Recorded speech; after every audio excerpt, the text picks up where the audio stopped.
Olá pessoal, meu nome é Cláudio Camargo, eu sou especialista de automação de baixo custo da IGOS do Brasil e vou apresentar para vocês uma implantação e aplicação do nosso driver D1 junto com aplicações de movimentação linear. Bom pessoal, aqui vou mostrar para vocês um esquema básico para a montagem e implantação de um projeto de movimentação linear com nossos produtos, tá? Começamos primeiro com o computador padrão, com funcionalidades normais. Ele serve para configurar nosso sistema, bem simples. Aqui um sistema básico de montagem de automação, com alguns elementos eletrotécnicos para seu funcionamento, algumas fontes de energia mesmo, e o driver, nosso produto principal e propósito desse vídeo. Esse é o dispositivo que vai funcionar como acionador e controlador do nosso sistema linear, tá? Ele tem diversas entradas digitais e analógicas, também portos de comunicações, Ethernet e DB9, que funcionam como jeito de se comunicar através de uns protocolos definidos, seja Modbus ou CAN-Open, tá? Essa é a montagem principal, e a parte física de acionamento é aqui esse conjunto. Primeiro um motor de passo da IGOS também, tamanho NEMA 23, conectado através de uma série de acoplamentos e dispositivos mecânicos a uma mesa linear também da IGOS, mesa ZLW1040 Standard. Ela tem todos os princípios também de nossa linha padrão de elementos autolubrificantes, tá? Então essa seria a nossa panorama geral. Bom pessoal, o primeiro passo da nossa montagem e funcionamento desse projeto é ligar ele literalmente na tomada. Então, ligamos os nossos disjuntores para o sistema ficar ativo. Aí ele já é conectado através do porto Ethernet e pelo cabo de rede ao nosso computador. E aí ele vai entregar o endereço IP necessário para fazer a configuração.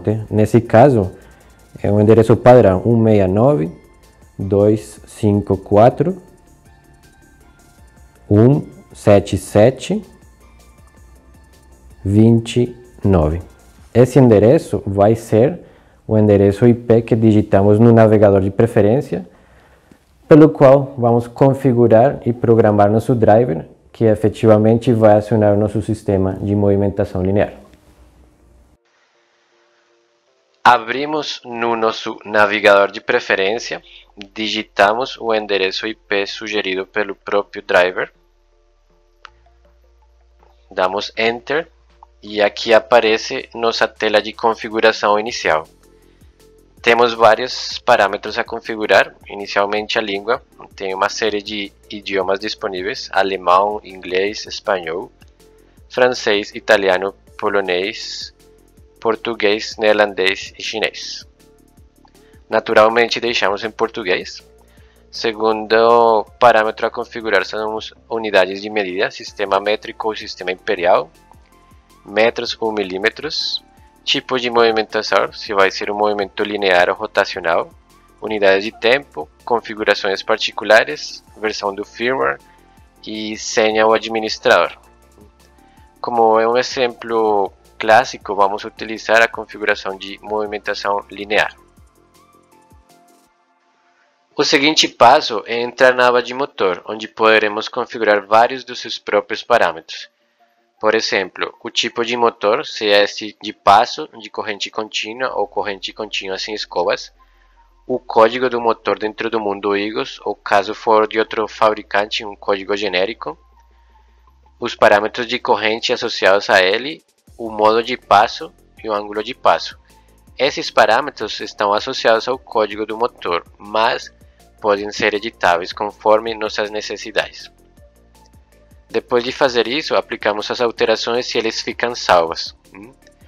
Outros parâmetros que podemos configurar são a relação de engrenagem, caso estivermos usando uma redução no eixo do motor.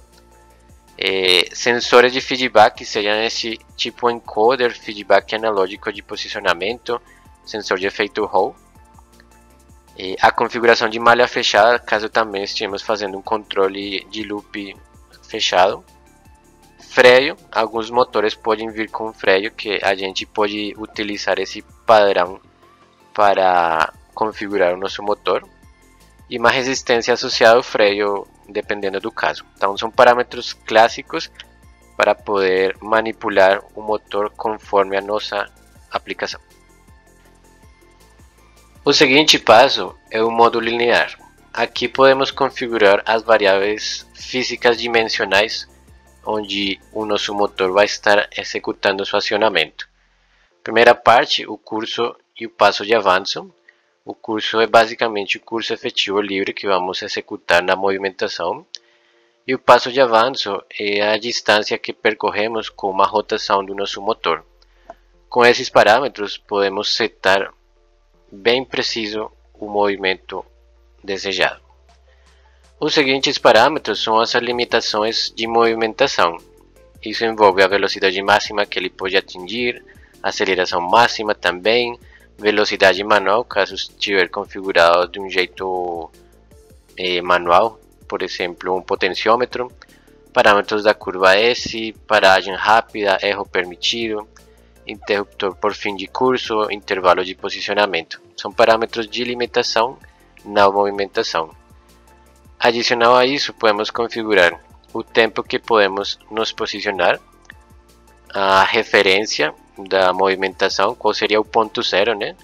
Aqui nesse caso, por exemplo, está a posição atual, mas pode ser outro tipo, por exemplo, o fim de curso negativo, o fim de curso positivo, o indicador que entrega um encoder, seja esse negativo ou positivo, ou um feedback de tipo analógico, caso tenhamos um sensor analógico com indicação de posição, tá? Aqui, como é um exemplo mais simples, vamos utilizar a posição atual definida. E finalmente, as configurações do feedback absoluto. Caso a gente tenha um sensor analógico que entregue informação de posicionamento, podemos configurar o range, o valor da zona zero, zona morta, o filtro, etc. Tá? Então são diferentes parâmetros que atingem o controle dimensional da movimentação. Seguinte passo, podemos entrar na aba comunicação. Aqui definimos os parâmetros associados às comunicações que nosso driver consegue fazer. Como primeira parte, a configuração da parte Ethernet TCP/IP, que é o protocolo pelo qual o driver se comunica com, por exemplo, aqui o nosso computador para ser configurado, tá? Então aqui configuramos o endereço IP, a máscara de subrede, o gateway, etc. Diferentes parâmetros para fazer uma configuração Ethernet TCP/IP. Ele está por defeito em modo automático, mas também podemos fazer uma configuração manual. O protocolo, se for HTTPS ou HTTP, certificação de segurança.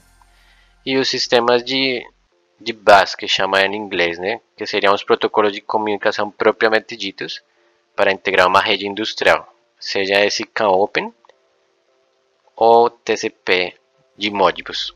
A isso configuramos o NO ou Node em inglês, a taxa de transmissão, caso for um CAN Open, ou o porto e o identificador de unidade, o ID em inglês, caso for Modbus TCP. Então são configurações bem simples de como é feito a comunicação com o mundo externo marcado em um contexto de comunicações. A seguinte aba que podemos utilizar é a aba de entradas e saídas. Nesta aba podemos tanto visualizar quanto configurar as entradas e saídas que o nosso driver tem. Em relação às entradas digitais, temos 10, nas quais podemos encontrar alguns parâmetros de configuração dependendo do modo que estivermos configurando o driver. Parâmetros clássicos de configuração de liga-desliga, o início, parar, ativar. E finalmente sensores de fim de curso, tanto de um extremo quanto do outro, no caso de uma movimentação linear. O segundo grupo são as saídas digitais, que elas indicam status relativos à operação do driver. Status de pronto, ativo, referência, alerta quando tiver alguma condição não muito segura na operação, e erro, quando apresenta um erro, seja de comunicações, de fornecimento de energia. E as últimas duas variáveis a configurar são o tipo de entrada analógica e o tipo de comutação de entrada digital, seja PNP ou NPN. Então, basicamente, aqui podemos configurar o modo de se comunicar e configurar com o mundo externo no sentido de entradas e saídas. A seguinte aba que podemos utilizar é a aba de programação de movimento, onde podemos configurar o nosso driver para movimentar o elemento final. Temos 5 modos possíveis para fazer essa movimentação. O primeiro é o modo binário, onde podemos definir até 32 passos diferentes, os quais têm as seguintes variáveis a configurar: objetivo posicional a ser atingido, aceleração a ser atingida, velocidade máxima a ser atingida, desaceleração a ser atingida e uma possível pausa e um seguinte passo a executar. Esse modo pode ser executado tanto desde aqui na plataforma do computador quanto utilizando botoeiras ou controladores master. O segundo modo é o modo manual, que a diferença do modo binário, ele utiliza a botoeira ou um potenciômetro para manipular o movimento do motor e efetivamente o sistema de movimentação. O terceiro modo é um modo só exclusivo para motores de passo. Nele podemos enviar informação de clock, ou trem de pulsos, direção, sentido de giro, e habilita e desabilita. Com isso podemos fazer um controle clássico de motor de passo. O quarto e o quinto modo, basicamente, eles só refletem o status de controle utilizando o protocolo de comunicações, nesse caso o CAN-OPEN, para o modo 4, e Modbus TCP utilizando o modo 5. Então, na realidade, aqui estamos mostrando estados que vêm do controlador master e que está configurando o driver para executar a movimentação. Então, esses seriam os 5 modos principais a ser considerados como perfis de programação de movimentação. Uma vez já temos decidido o perfil de programação que desejamos, os passos a executar nessa movimentação, definindo tanto posição, aceleração, velocidade, desaceleração e pausa, podemos colocar a rodar o sistema. Vamos na aba de entradas e saídas, ligamos o sistema, ativar e damos Start ao esquema de movimentação. Aí nesse momento ele começa a executar a movimentação e refletir de dois jeitos. O primeiro nos passos que ele está executando um a um. Ele vai mostrando qual passo ele está e vai mostrando o esquema de rampas de aceleração, velocidade e desaceleração que ele deseja atingir em cada passo. Esse é o primeiro jeito para visualizar. E o segundo jeito é o osciloscópio, uma aba onde podemos ver mais variáveis da performance do nosso movimento. Por exemplo, posição atual versus posição desejada. Selecionamos esses itens e damos clique no início. Aí com isso podemos visualizar aonde está se movimentando o nosso sistema e em que status estamos atualmente. Essa é uma das variáveis para visualizar. Também podemos ver outras como a corrente do motor, as entradas digitais, a velocidade. Tem diferentes parâmetros a visualizar. Então, dependendo do estado, podemos ver o valor instantâneo dessas variáveis. E no momento que decidimos deter a simulação, ele vai parar de se movimentar e efetivamente também as variáveis se detêm na sua representação visual.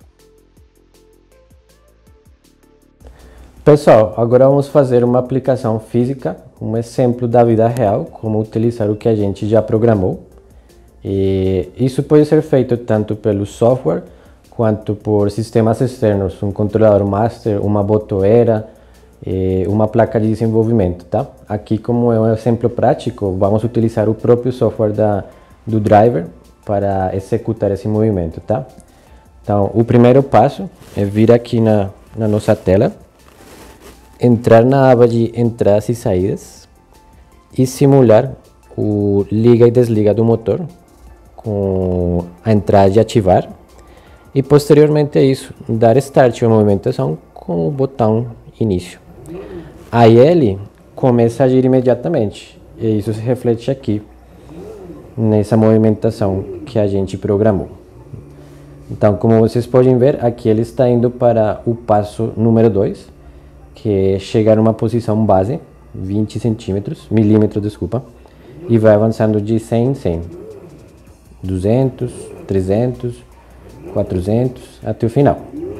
Aí depois ele volta. Esse é um programa simples de movimentação.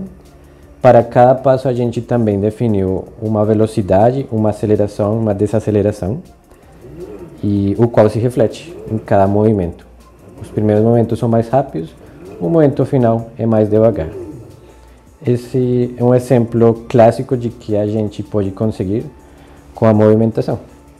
E aí, como adicional, se eu desconectar o driver do computador, ele deve continuar funcionando. Essa é a ideia da uma automação, né? Então, desligo aqui o cabo de rede do driver e efetivamente o driver continua executando a movimentação programada. E basicamente esse é um exemplo simples e prático de como manipular nossos sistemas com um propósito de movimentação. Muito obrigado, gente.